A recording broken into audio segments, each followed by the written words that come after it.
Hi there, I'm Andrea Koppel, and it's time for coffee, the podcast where you get to hear firsthand what the jobs and careers that interest you the most are really like.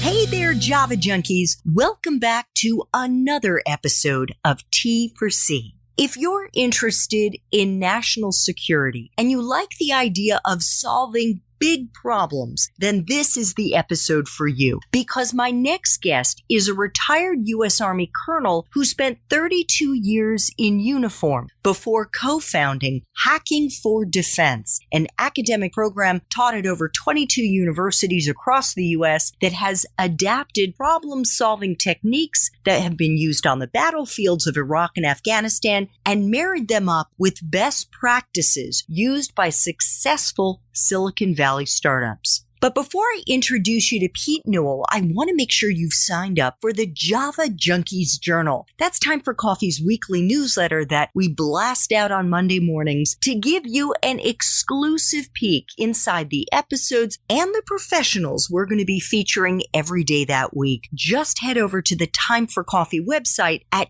time4coffee.org and sign up. Now, my Java lovers, please grab your mug and take a chug of your favorite caffeinated beverage, because it's time for another caffeinated career conversation. And my next guest is retired U.S. Army Colonel Pete Newell, a nationally recognized innovation expert whose work is transforming how the government and other large organizations compete and drive growth. Pete is the president and CEO of BMNT, an innovation consultancy and early-stage technology incubator that works with national security organizations to help them solve all kinds of incredibly complex problems. And he's also a founder and co-author with lean startup founder Steve Blank of Hacking for Defense, which is H4D, an academic program that's taught at over 22 universities around the U.S. Prior to joining BMNT, Pete served as the director of the U.S. Army's Rapid Equipping Force, REF. Reporting directly to the senior leadership of the Army, he was charged with finding, integrating, and employing solutions as quickly as possible to emerging problems that were being faced by soldiers on the battlefield. Pete is also an Army Ranger who has received numerous awards, including the Silver Star and Presidential Unit Citation. By the way, if you want to learn more about how to break into the national security world writ large, especially in the private sector, please check out the show notes for this episode to see if the Espresso Shots episode with Pete has already been released. Pete, welcome to Time for Coffee. Are you still caffeinated on your black coffee and ready to go? I am topped off and ready. Awesome. So I want to begin, because I think it is the right thing to do, by again thanking you for your many decades of service to this country. Yeah, I really appreciate that. I'm glad to pass that forward to the generation that followed me, to include my own kids. Well, you must be incredibly proud of them.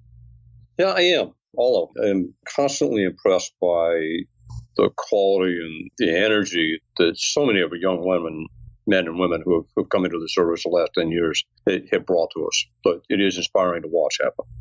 Absolutely. One of the many reasons that I am so grateful to you to have this opportunity for us to speak today is that not only did you have an extensive career in the U.S. military, but you've successfully pivoted into other careers in the private sector. And I thought it would be helpful to our young listeners to lay out for them a bit more about how you made that pivot. Was this something that you were thinking about and planning for a long time while you were still in the military? And if so, for how long? No. In fact, I made that decision in about 30 seconds. Really?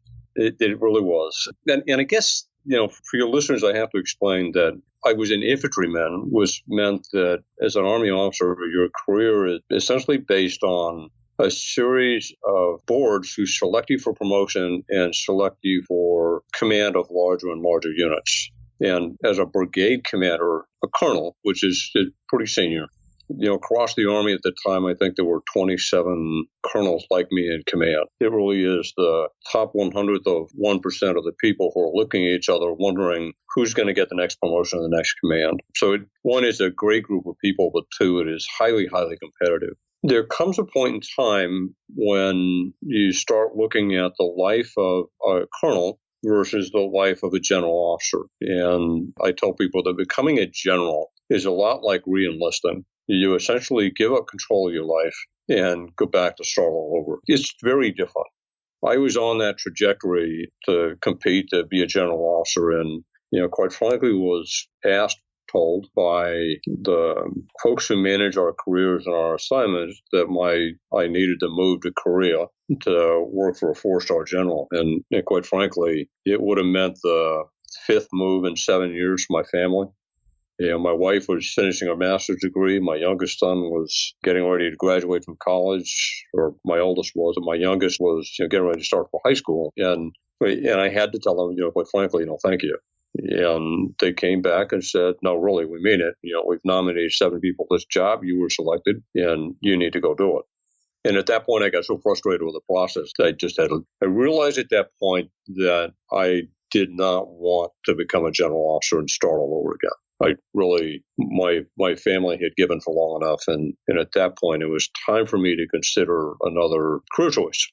So really, in the span of a 30-second phone call, decided to retire with no idea what I was going to do next. God love my wife for actually tolerating it. So how did you figure out what your next step should be?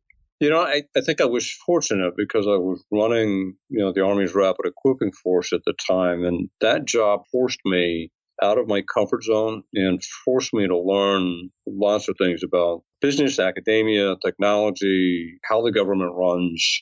And I had, I think, a perfect ringside seat to actually watch how problems in the battlefield manifested themselves and how they were actually solved by a very large, diverse bureaucracy, or how they weren't.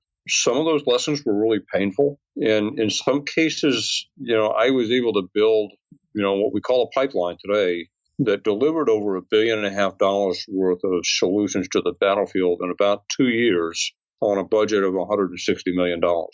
What I learned in the process of doing that told me that there were other things that I was truly good at. And quite frankly, I was an entrepreneur at heart.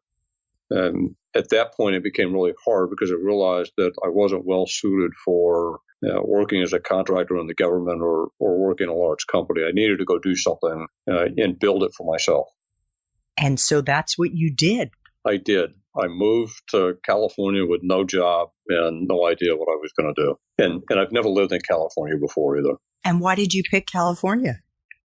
I spent a lot of time at both MIT and Boston and quite a bit of time at Stanford. And I found in both places that they were massively intellectually stimulating to me. I met lots of really cool people with cool ideas, and they were doing great things. And I was attracted to that. I settled on California because I found that Silicon Valley, the attitude of free exchange of ideas was just full on. It's like drinking from a fire hose. And there were so many helpful people that literally stepped out and said, come talk to me about ideas and do things. And they were phenomenal. And quite frankly, you can't beat the weather here. Yes, for sure. It was a tough call to move to Palo Alto, California, where it's not exactly the cheapest place in the world to work without a job and start a company. So how long after you retired from the military did you start BMNT? Well, actually, my original partner, Joe Felter, who was also a retired colonel, he was at Stanford at the time. He started BMNT Partners, which was the original company, probably 6 months before I retired.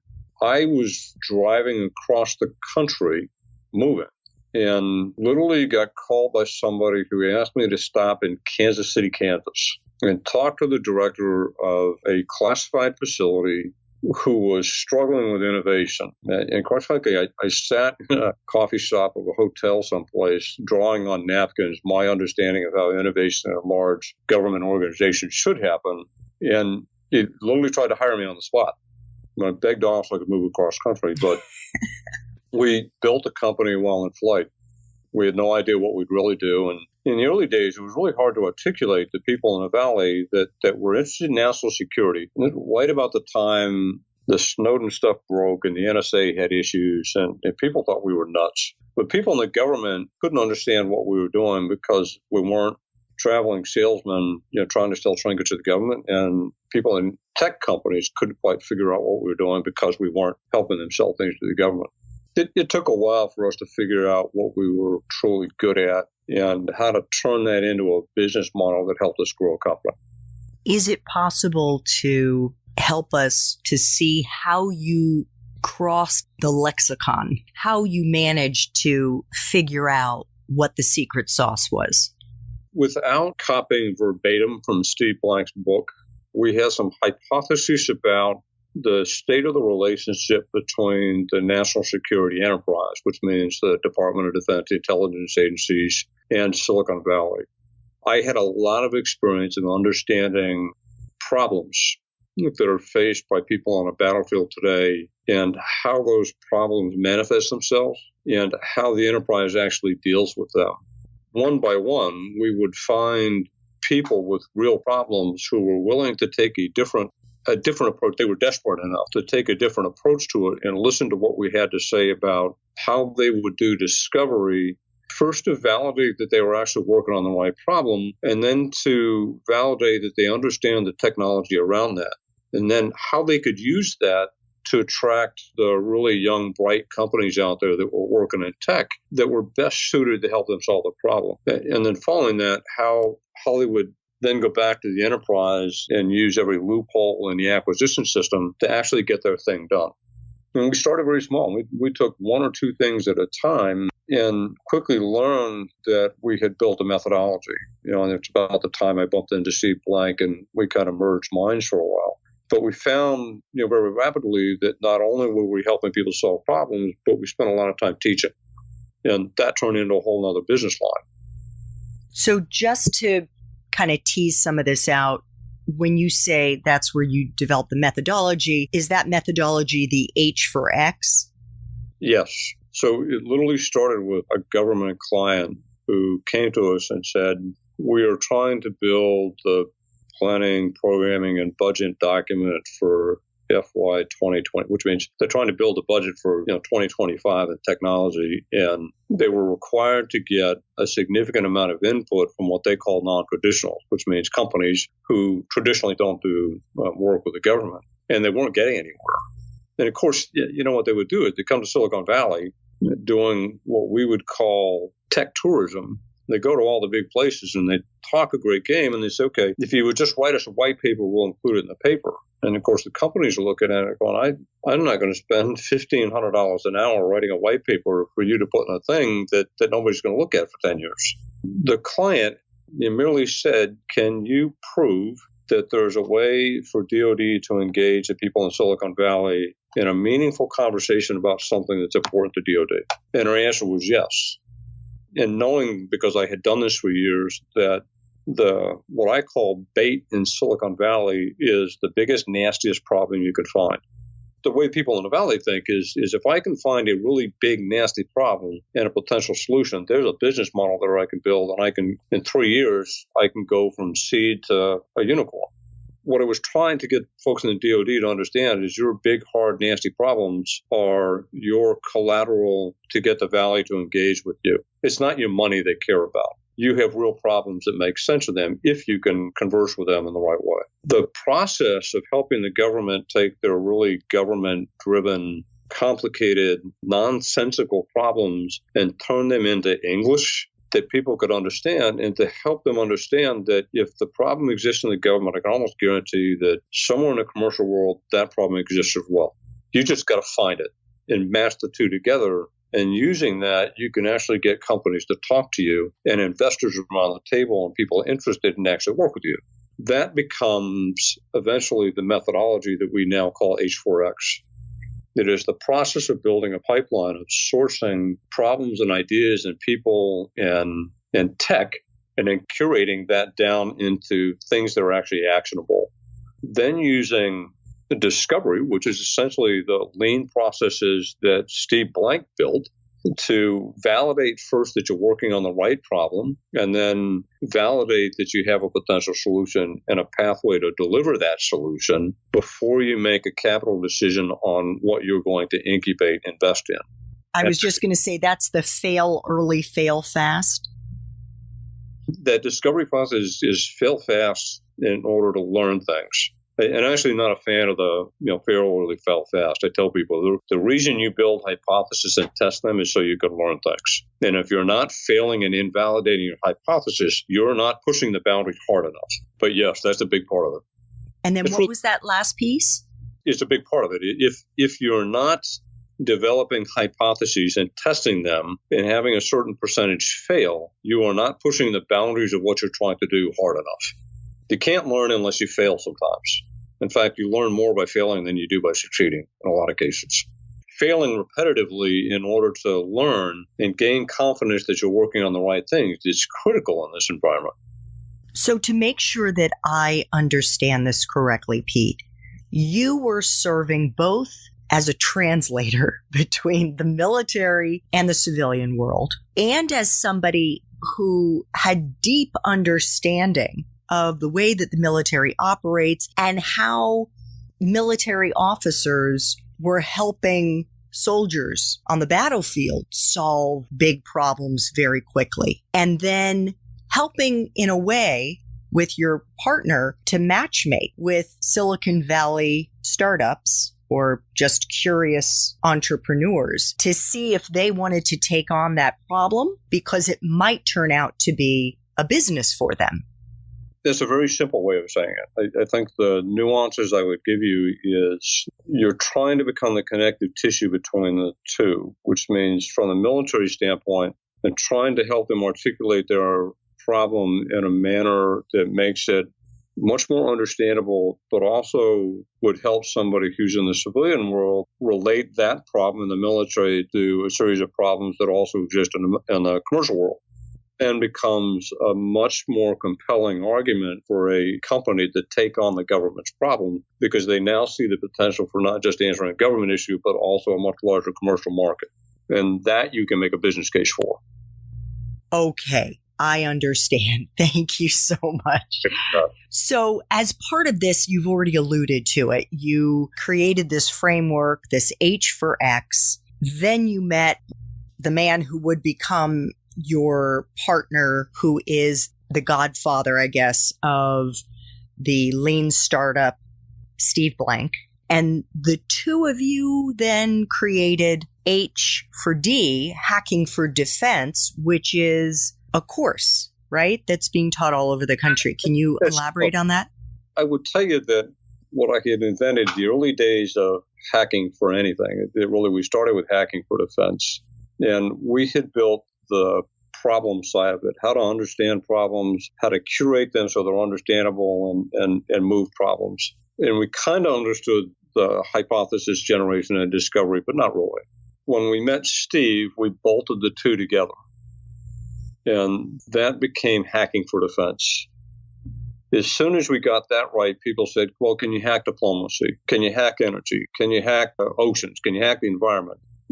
Oddly enough, we finally got tired of hacking different things. And finally said, you know what, the underpinnings of what we're doing, of creating an innovation pipeline that goes from, problem curation, identification up to the point you transition something is H4X.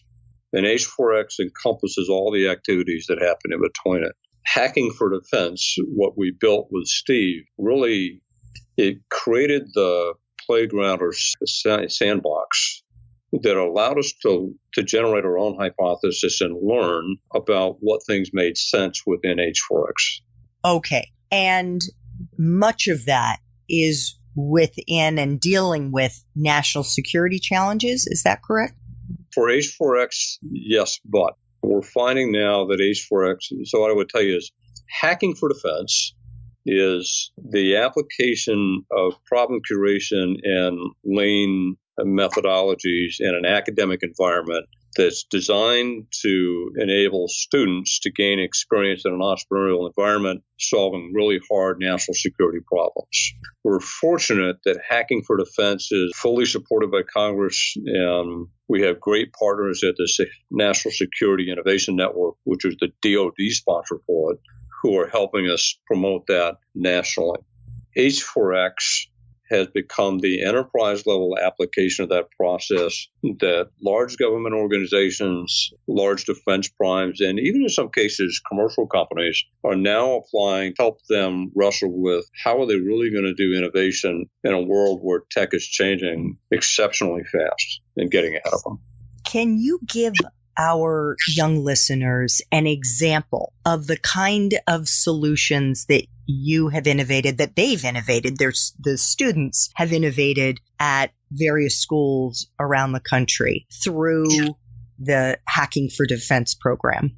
One of the early ones on was a team called Capella Space. And when I first met these students, and they were students at Stanford, in fact, I was sitting in a room with somebody from the Defense Innovation Unit sitting next to me.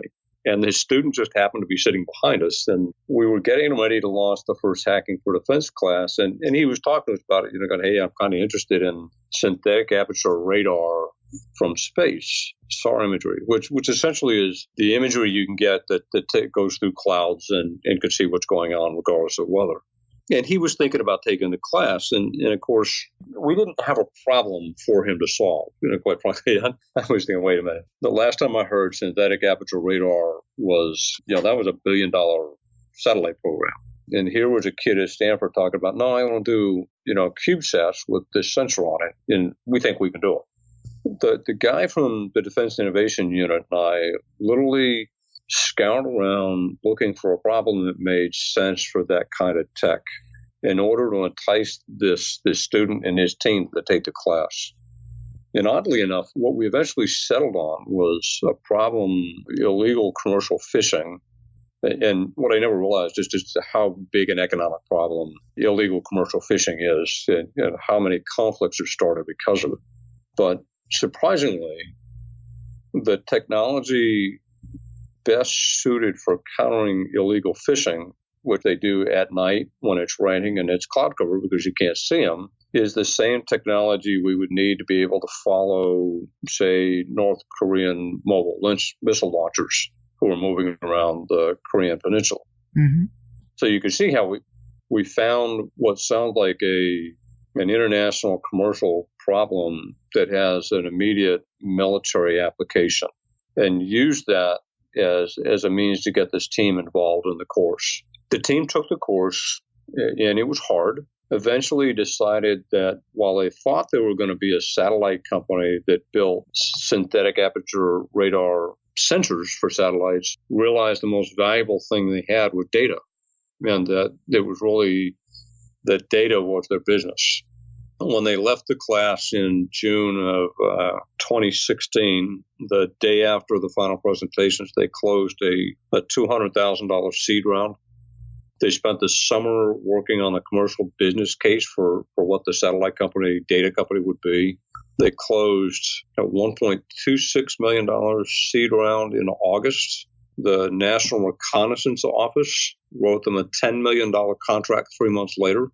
And 6 months after that, they closed a $12 million Series A round. 6 months later, closed another 15. 5 months after that, put their first satellite up. It's now a $50 million company. And it's working. And they're flying satellites and getting ready to launch, I think, the next batch of 3 or 4. And they are pulling together some of the most insane data that I've looked at in a long time. So in less than 3 years, they went from a concept and an idea with no business model and no problem to solve to not just a military application, but a no-kidding, dyed-in-blue, well-funded company. One of my favorites that came out of the current class was a company that was launched by a group of military reservists who were working on micro-learning for sports teams. Essentially, how do you get football players to learn new plays? And it's not like you put them through the playbook, but you can actually build an app application that allows them to watch the play and understand and very rapidly learn things. They came to the class this past semester, and They pivoted to the point, but they realized that across the Department of Defense, our learning systems are so antiquated, we're wasting people's time and we're wasting money with systems that nobody touches anymore. And literally learned that they could take this app and the application of micro-learning and allow organizations to very rapidly build new lessons plans that would enhance the learning that people already had, or to enable them to learn something new, or to reinforce things that weren't going right. And they've won a couple of awards in a couple of different accelerators already, and are really going to do some great things over the course of the year, I think. Is there a national security application for that as well? Sure there is. Quite frankly, and the one that really got them started was working with pilots. Some of our older airframes, for instance, the U-2s, and reconnaissance aircraft, there are some very specific procedures you have to learn that you may only use once every 2 years. Yet when you have to use it, you don't have time to relearn it. So there's a series of certifications people have to do. Nobody's really hit on that. Quite frankly, there's enough time to do about half of what you're supposed to if you do it the way it is now. They proved through significant user feedback and discovery that they could actually build these micro learning sessions that were better and faster at enabling learning, but also that the commanders could tell who was actually going through them and how well they were performing. And it becomes a safety issue. I can reinforce the fact that my people have actually gone through all these and that they've performed to a satisfactory manner, or I realize I have an issue and the people are failing something in particular. Now, I might have to do some additional training. The time saver alone is worth millions and millions of dollars. And I can't tell you, there's probably not an enterprise-level organization out there that is not scrambling for a way to keep their workforce educated, whether it's on topics related to sexual harassment, workplace safety, new human resource benefits, and other things. That short of putting people in a classroom for 8 hours and teaching them something, that seems to be the only way they've got to figure it out. This application is huge, I think, as a time saver for folks regardless of what they do. Yeah, sounds amazing. Pete, before I ask you about your time as an undergrad, I'd love to ask you a two-part question, especially for those of our young listeners who may now be on an ROTC scholarship or may in fact already be in uniform today. How can they be strategic about the way they think about their time in the military and how they can best maximize the experience that they're getting there to help them when they move into a civilian career? I love that question. And I'm actually going to start with how do they maximize the time they have left in the university? And the first thing I'm going to say is very deliberately curate a very diverse network of folks at your university. And by diverse, I mean diverse of thought. And there'll be people who understand when I say this, but unfortunately, a lot of our young cadets, they're involved in a military fraternity. They do military events. They go to military classes. And despite the fact they're in classes with civilian students, that's not their clique. And if they're not careful, real quick, they'll become insular. What I would encourage them to do is run for the student government, get involved in different things that are wildly different than what you'll do in the military. Because quite frankly, what you'll learn outside of the ROTC classroom, you will use again and again and again.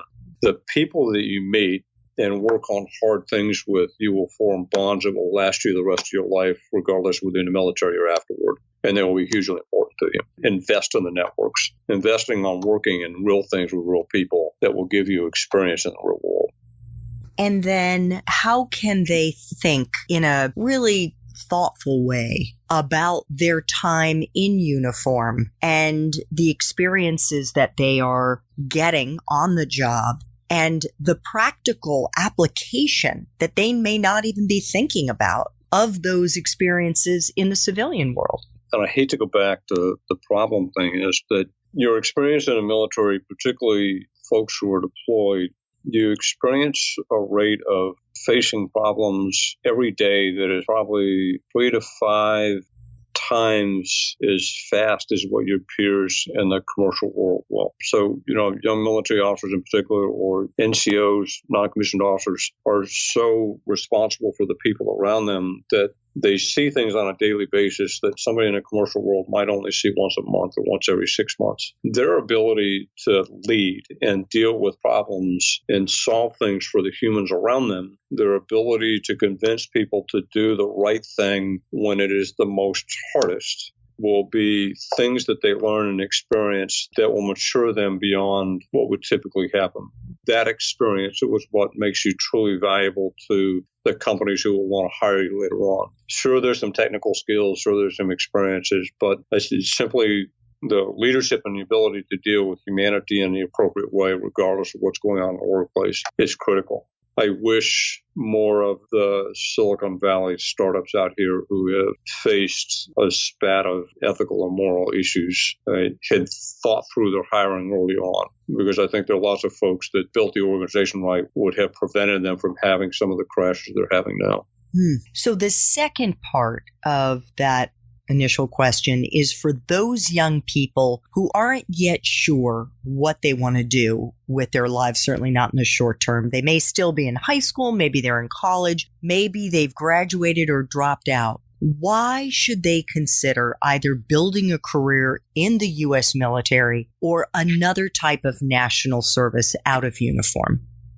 I think that, and I will tell you this, what I did. I was literally a college dropout who joined the Army National Guard so that I could feed myself. What I found is that when I was, and I didn't set out to be a career Army officer either. What I found was in the spectrum of national service, and I don't care whether you join the military, the intelligence service, or you become a police officer or a fireman or anything, those types of jobs give you a different picture every day. I never solved the same problem, in every one day. It was constantly something new, constantly learning things, constantly dealing with people, constantly testing myself. But at the same time, I had a degree of mentorship from people who were more senior to me, who were always giving.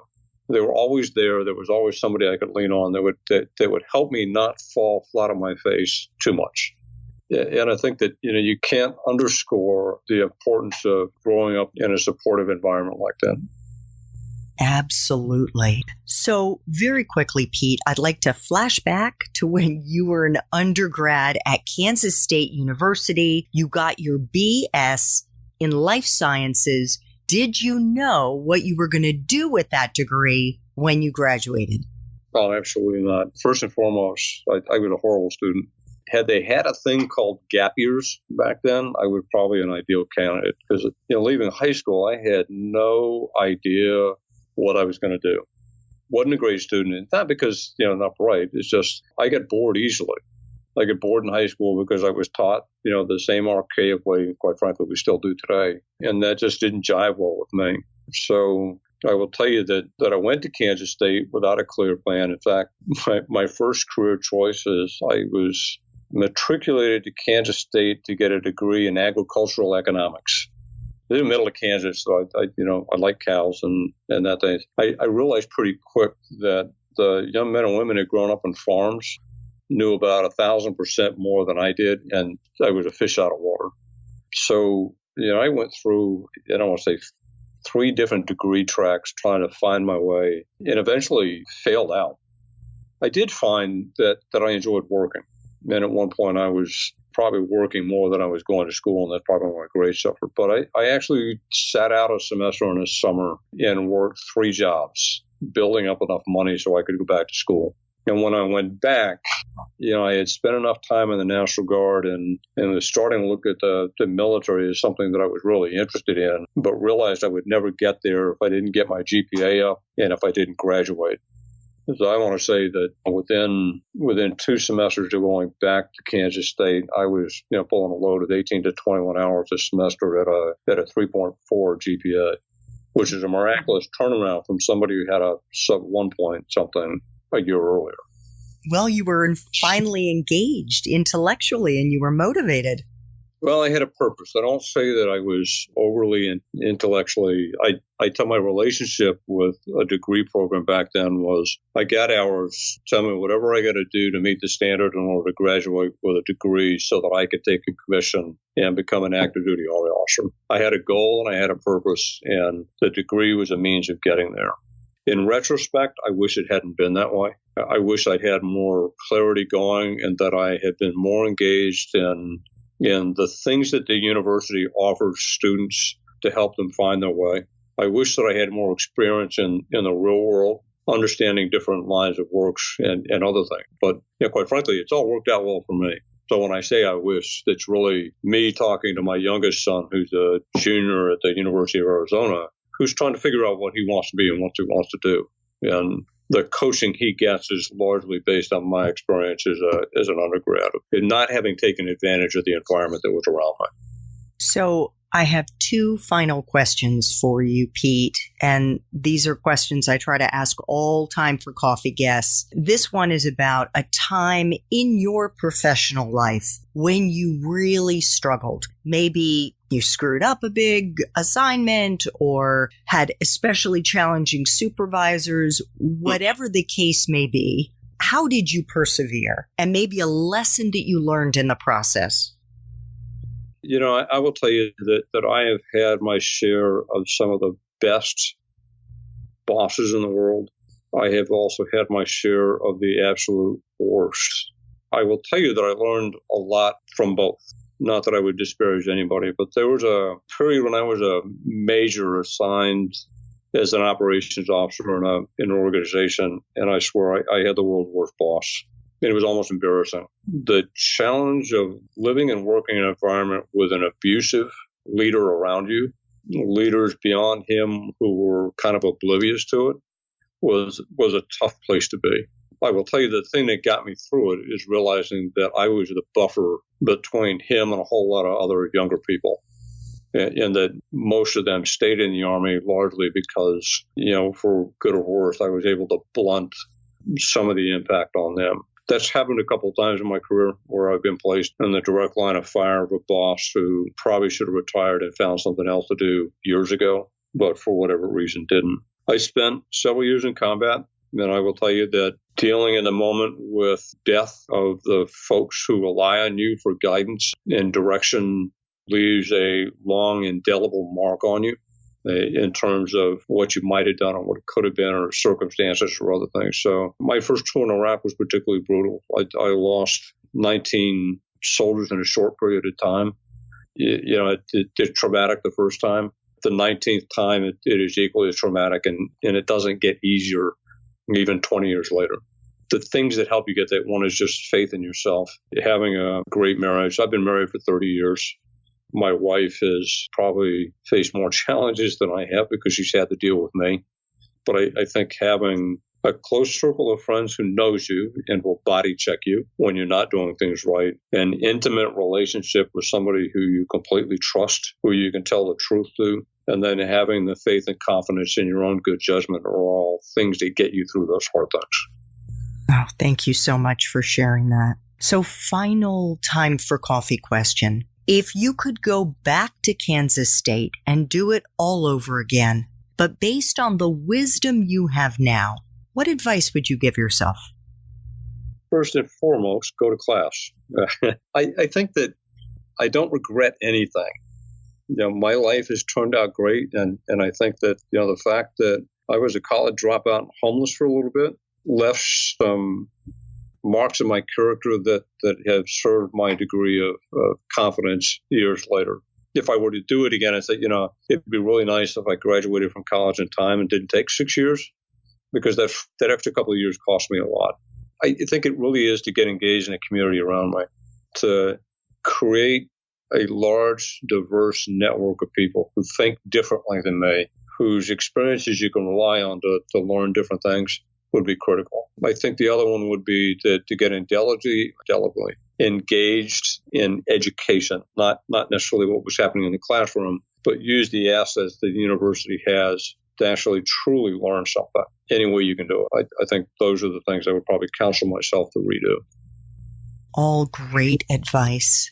Pete is the co-host of the Innovators podcast, broadcast by KZSU at Stanford University FM, with all kinds of fascinating people in the innovation and entrepreneurial world. If you want to learn more about hacking for defense, hacking the number 4 defense, just check it out online. Pete, I want to thank you so much for making time for coffee today with me and the Time for Coffee community. You are an incredible person, and I know that this may feel like your second or third chapter. I can't wait to see what's going to happen in the 4th and 5th and 6th chapters. Andrea, thanks so much. And as you said, this is second, third, or fourth career. I don't know what it is, but I realize that I'll never not have one. So I really appreciate the opportunity to chat with you today. Thanks so much for listening to Time for Coffee, where the professionals in the jobs that most interest you always have time to grab coffee 24/7, no matter where you live. I have one quick favor to ask you. Remember to rate, review, and subscribe to Time for Coffee. Thanks so much.